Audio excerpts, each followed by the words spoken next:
Okay, you guys, so this is a little bit different. I'm not using my Sphere camera mainly because I couldn't really figure out how to split screen all of this stuff. So we're just going to do it the only way that I know how. So the last thing that I want you guys to do for the week, or the first thing, however you want to do, instead of doing a Junior Scholastic, I kind of want the kids to do, it's kind of a virtual field trip, but it's not really. They get to watch a video and see a process, and then what I want them to do is answer some questions. So I'll kind of talk that through.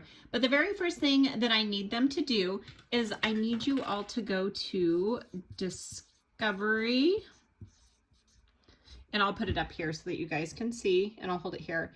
discovery-community/virtual-field-trips/.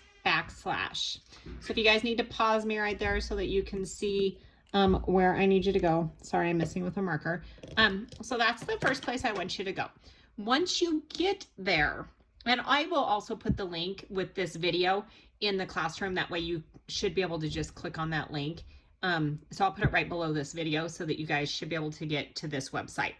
So you are going to see a page kind of like this that says Discovery Education and that kind of thing. Then what I want you to do is I want you to scroll down a little bit, and you're going to see these undeniable dairy and these different things.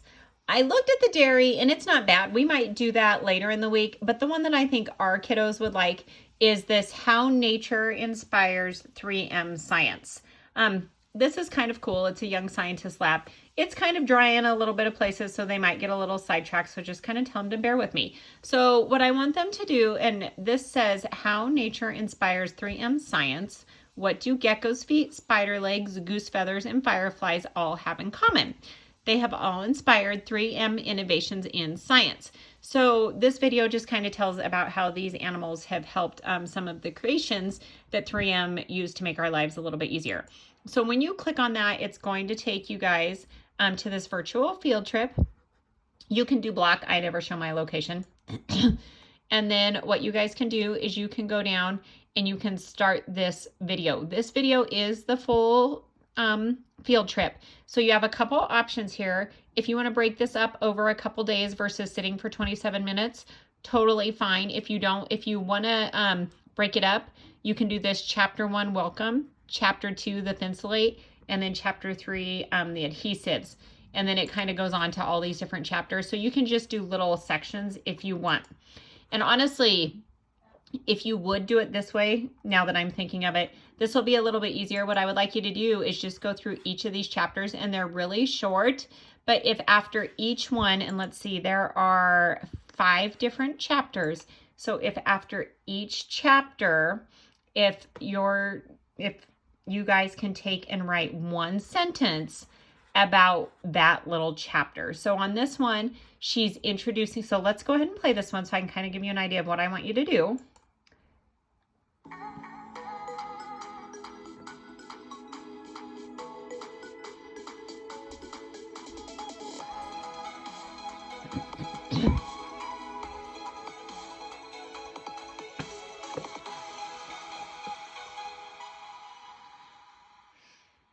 What do geckos, spiders, fireflies, and geese all have in common?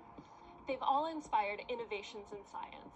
Hi, I'm Annalisa Emig with the Science Channel's Street Science. We're here at the 3M headquarters in St. Paul, Minnesota. We're learning how 3M scientists are inspired by nature through a process called biomimicry. Big word, simple concept. They take features that they find in the natural world, like a firefly's glow or a gecko's sticky pad, to make and improve products that we use every day. Come on, let's check it out. So then what I'm going to do, that chapter ended. So on my piece of paper, what I'm going to do is I'm going to put, and I'll put it over here, which this probably could be the camera, but that's just weird. So I'm going to go ahead and just put chapter 1. And then I'm going to write a sentence about it. So I'm going to put nature inspires scientists, because that's what I learned from that chapter, from that little video.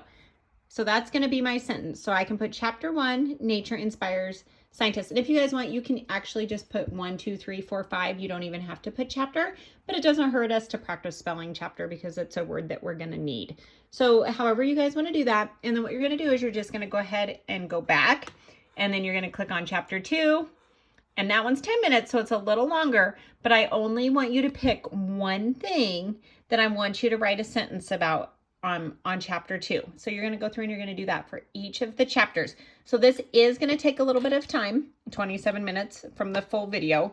But again, you can break this up over a couple of days. So if you want to do a little bit Thursday and a little bit Friday, that's totally cool.